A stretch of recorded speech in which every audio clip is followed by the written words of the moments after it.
Es que a mí no me gustan los extremos, ni por un lado ni por el otro. Vamos a meter en este debate, porque le ha tocado al senador del Partido Socialista por la Comunidad Autónoma, Manuel Fajardo Palarea. Muy buenos días. Hola, buenos días. Por Lanzarote y la Graciosa hablamos, Perdón, por ¿eh? No, Lanzarote, es Pedro. que dije, perdón, por Lanzarote y la Graciosa, es Sí, bien corregido, es la prisa. Estamos hablando de inmigración, ¿cómo no? sí. No sé si ha tenido ocasión sabemos que hay un principio de acuerdo, digamos, para el reparto de los menores migrantes, que es una de las cosas que más preocupan, pero también tenemos la petición por parte del Cabildo de Lanzarote, del presidente, de usar el acuartelamiento Marqués de Herrera para el acogimiento a las personas migrantes, mientras mañana lo digo, el director insular de la Administración General del Estado, Pedro Viera, pues ha propuesto otra alternativa, que sería pues que el Cabildo ceda unos terrenos que tiene cerca de la prisión de Taiche para que el Ministerio construya un centro.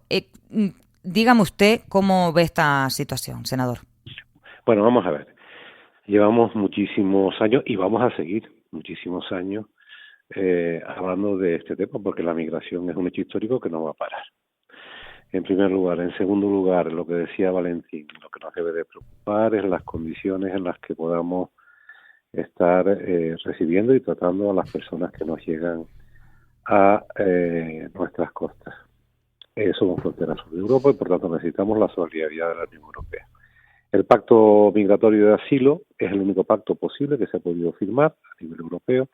Quizás no colmaba todas las expectativas que teníamos sobre él, pero es el que hay, porque todos apostamos de luego por una inmigración regular, ordenada, no como las que estamos teniendo, ¿no? Y máxime cuando hay un dato objetivo que nadie discute de la necesidad que vamos a tener en los próximos años, tanto en España como en Europa, de un número de trabajadores que se cifra en más de 50 millones para poder mantener incluso, por ejemplo, en España el sistema de pensiones. En cuanto a las propuestas, vamos a ver.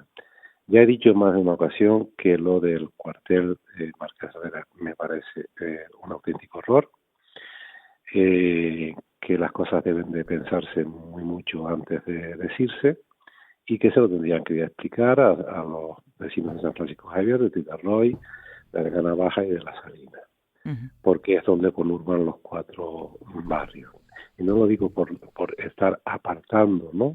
o alejando, sino porque tenemos, ¿recuerdas el debate que se produjo como consecuencia del inicio de unas catas en el polvorín de Güime, etcétera, ¿no?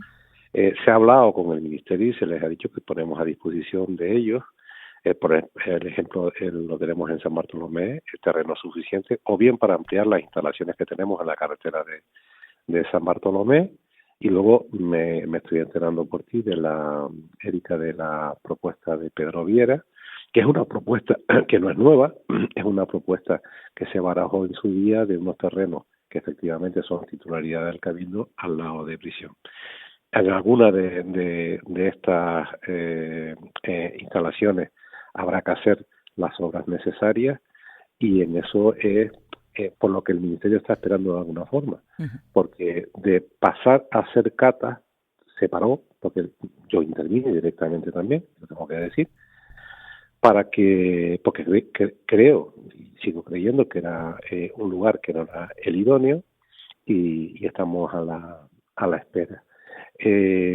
Ante avalanchas como las que ocurrió el domingo, pues son avalanchas que se producen y que desbordan cualquier tipo de previsión que podamos tener en Lanzarote. Y con respecto al acuerdo, el principio de acuerdo que ayer se anunció entre el gobierno de Canarias y el gobierno central, yo creo que por personas que conocen de primera mano el asunto, porque los dos han sido presidentes del gobierno de Canarias, tanto Ángel Víctor Torres como que Ángel Víctor es el que coordina el grupo de ministros, como Fernando. Lo único que quiero ver es el contenido exacto del acuerdo, ¿no? O sea, la modificación de la ley de extranjería, bien, pero esto del 150%, a ver cómo se realizan esos cálculos, ¿no? Yo, la verdad que tengo mala memoria, pero a mí me sonaba cuando escuché ayer que había un principio de acuerdo, que eso yo ya lo había escuchado antes. Y efectivamente, Sí, el pasado 24 de abril se anunció un principio de acuerdo con las comunidades para trasladar 400 menores desde Canarias y Ceuta como resultado de la Comisión Sectorial de Infancia y Adolescencia celebrada aquel mismo día en la sede del Instituto de Mayores y Servicios Sociales en Madrid. Hace más de un mes de eso. Eso por una parte. Y por otra, mi pregunta es la siguiente. A ver, hablan de que el fenómeno no es nuevo, que va a continuar. Bien, algo que ya sabemos. Cuando proponen crear un centro, ¿con qué fin? Es decir, ¿cuál es el fin? ¿Que las personas se queden ahí? ¿Que sea solo para momentos no, no, puntuales de como llegadas como las del fin de semana pasado? ¿Para qué sería ese centro concretamente?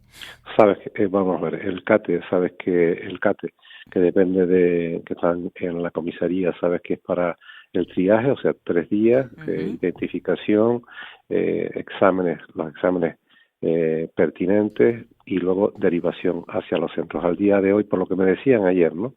De todos los migrantes que habían llegado a Lanzarote ya habían sido derivados hacia otras islas o hasta la península. Sí. ¿De qué se trata? Pues de atenderlos de la forma Pero a más modo digna CATE, posible, es decir, pero no, el CATE no tiene nada que ver con el centro de lo que es un centro de internamiento. El centro de internamiento obviamente también tiene que tener la vocación de ser un centro de acogida, pero en cuanto las circunstancias lo permitan, derivar a esas personas, distribuirlas. A mí no me gusta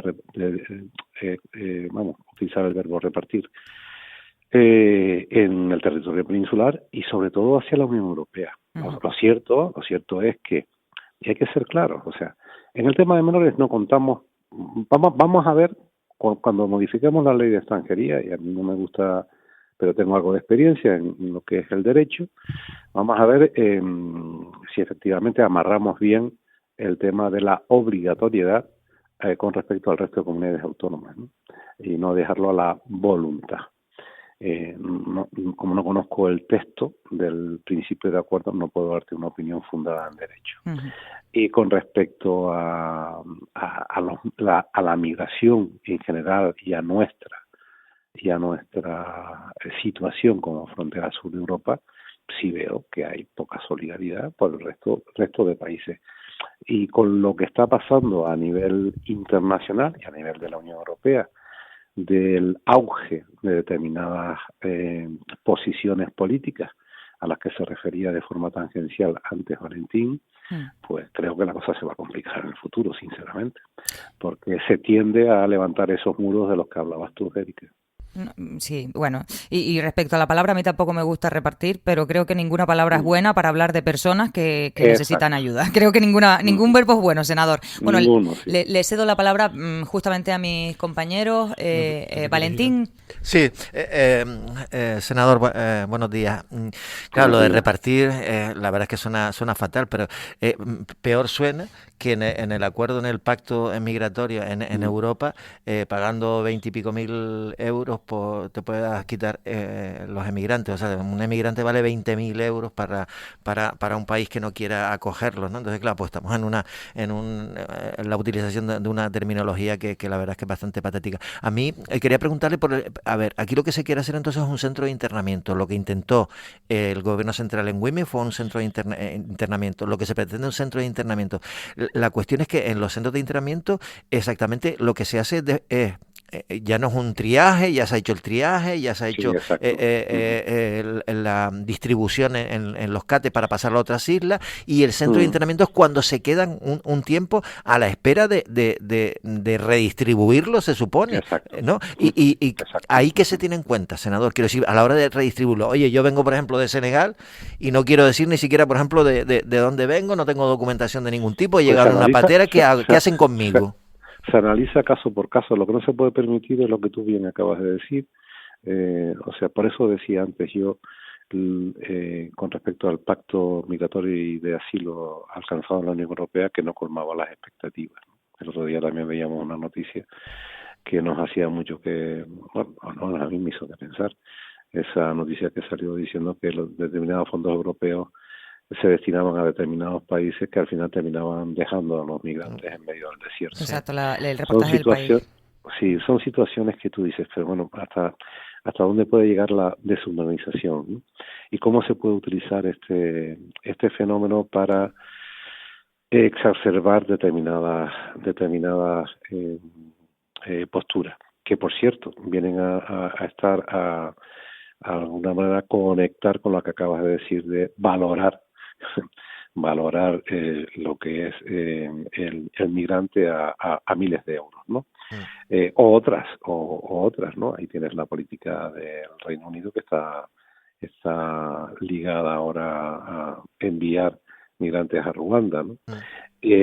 O otros países que se están planteando exactamente lo mismo. Ya, yo he oído cada disparate que no voy a decir públicamente porque hasta vergüenza me dan incluso algunos dirigentes de algún partido político en Canarias con respecto a lo que habría que hacer con los inmigrantes.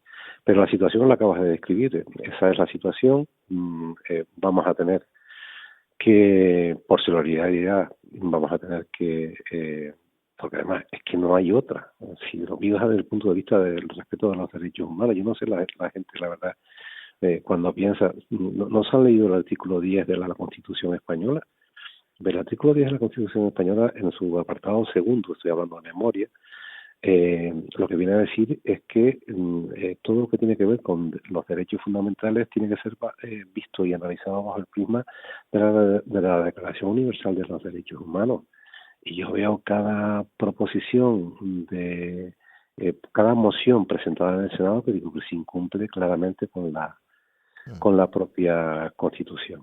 Pero tal como lo has descrito es como es, Valentín. O sea, el centro, después del triaje, se mira caso por caso y obviamente ahí te puedes encontrar una casuística muy grande. Por eso vamos a ver la modificación de la ley de extranjería también, porque esto tiene varios frentes, ¿no?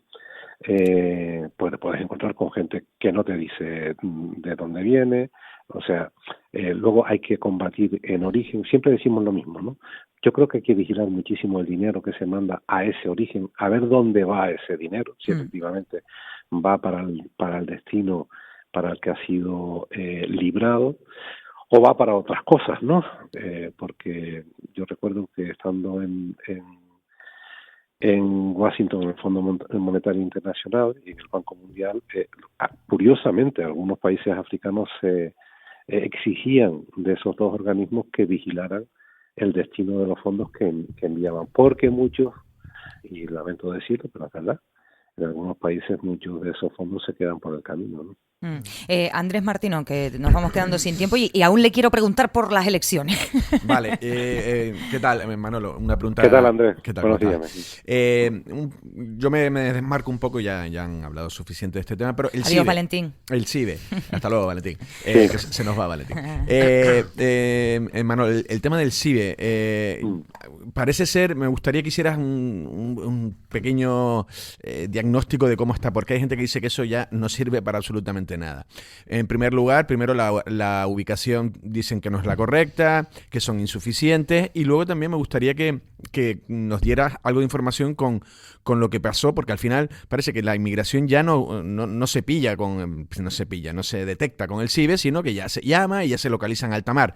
Pero lo que sí llegan y se ha constatado son las narcopateras. Esas sí que llegan, porque esas sí que se organizan bien para que nadie las detecte. Entonces, ahí es donde el CIBE parece que está fallando, y también que nos digas si sabes qué pasó con las instalaciones que fueron boicoteadas o destruidas. Se cree que por gente organizada también del narcotráfico. Esa es una hipótesis. Entonces me gustaría que me dijeras si es así, si se ha investigado, se sabe qué pasó con eso, si se ha arreglado lo que allí pasó, y si se va a realmente apostar por el CIBE y hacer con más radares y con mejor infraestructura.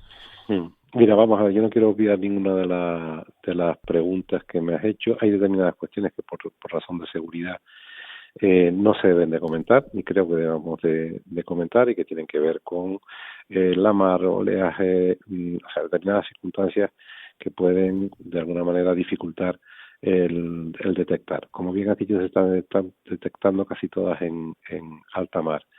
Con respecto a en alta mar, bueno, que no cercanas a las costas Sí, que no llegan. de Lanzarote. El CIBE funciona, por la información que yo tengo. O sea, el CIBE como sistema integral de vigilancia exterior, que no es solamente un aparato, sino que es una serie de instalaciones que tienen no solamente una función de la que estamos hablando, sino velar por otro tipo de funciones que tienen que ver con defensa y con otras cuestiones. Y con respecto a la investigación, yo ahí lo único que te puedo decir es que me remito a lo que tú y yo sabemos. O sea, yo recuerdo que justo cuando se produjo el incendio, yo no sé cómo llamarlo, ¿no? Acabas de hablar de un tema que, bueno, a eso les interesa muchísimo que a lo mejor no sean detectadas esas pateras, ¿no? Que traen, en este caso, droga. Se hizo una nota por parte de la Comandancia de la Guardia Civil donde se decía que se investigaría hasta el final y se daría a conocer los resultados de esa investigación. Yo no los conozco, sinceramente. Con esto no quiero decir que no se haya hecho investigación, seguramente se habrá hecho, pero claro, la investigación puede haber tenido un resultado. Ya yo creo que lo hubiéramos sabido si se hubiera tenido constancia de quién o quiénes fueron las personas que de alguna manera atentaron contra un dispositivo del Estado, o si se trató de un caso fortuito. Lo desconozco, Andrés. Lo desconozco. Bueno, senador, me gustaría haberte contestado, ¿no? Oye, por cierto, y antes de que Erika me haga la pregunta, si quisiera expresar mis condolencias a todo el equipo de Radio Lancelot y a todo el grupo Lancelot por la muerte de una persona que yo siempre he considerado amigo y que conocí hace muchísimos años, que es don Antonio González. Muchas gracias. Gracias y se lo trasladaremos también a la familia Jorge, ¿no? Sí. Ya para terminar, senador, otro diagnóstico, otra fotografía que le pedimos desde aquí, en este caso mirando a Europa, tras las elecciones europeas que ya han tenido repercusión a nivel nacional en algunos partidos que parece que no han resistido, algo que ya hemos visto en anteriores ocasiones, pero me ocupa más cómo se va a conformar el Parlamento y me preocupa más cómo se va a conformar el Parlamento Europeo y sobre todo algo de lo que vienen avisando y que está ahí, quizá no fue tanto como se temía, pero está ahí, que es el auge de la extrema derecha. Yo creo que al final va a haber un pacto Partido Popular Europeo, Partido Socialista, o sea, todo lo que es la socialdemocracia europea y los liberales para evitar que esto vaya más, así de claro, ¿no? Esto no significa ser antidemocrático, sino, bueno, yo creo que hay que aprender de la historia y yo lo que no quiero es que se repitan determinadas historias que están en la memoria de todos nosotros, no por haberlas vivido, pero sí por haberlas estudiado. Y entonces yo veo comportamientos y veo actitudes y veo sobre todo propuestas que se revisten de formalidad, legalidad, que no dejan de ser auténticas formalidades. Entonces yo creo que deberíamos todos reflexionar, ya no solamente es la ultraderecha, reflexionemos. Te voy a dar una cosa para reflexionar, que seguramente ya la habrán reflexionado antes de haber hablado conmigo. ¿Cuántos votos sacó el señor Albize en Lanzarote? Y el fenómeno de Albize, ¿a qué responde? Sin campaña electoral, sin medios de comunicación, sin participación en debate, a una cosa que se llama redes sociales. Yo creo que todos los partidos políticos vamos a tener un análisis profundo sobre determinadas circunstancias. Y ojo, no es comparable Albize, el fenómeno de Albize, con el fenómeno Ruiz Mateo, porque no tienen absolutamente nada que ver el uno con el otro y son tiempos también completamente que no son parangonables y por tanto comparables. Bueno, pues con eso nos quedamos. Manuel Fajardo Palarea, senador por Lanzarote y La Graciosa, ahora sí lo digo bien.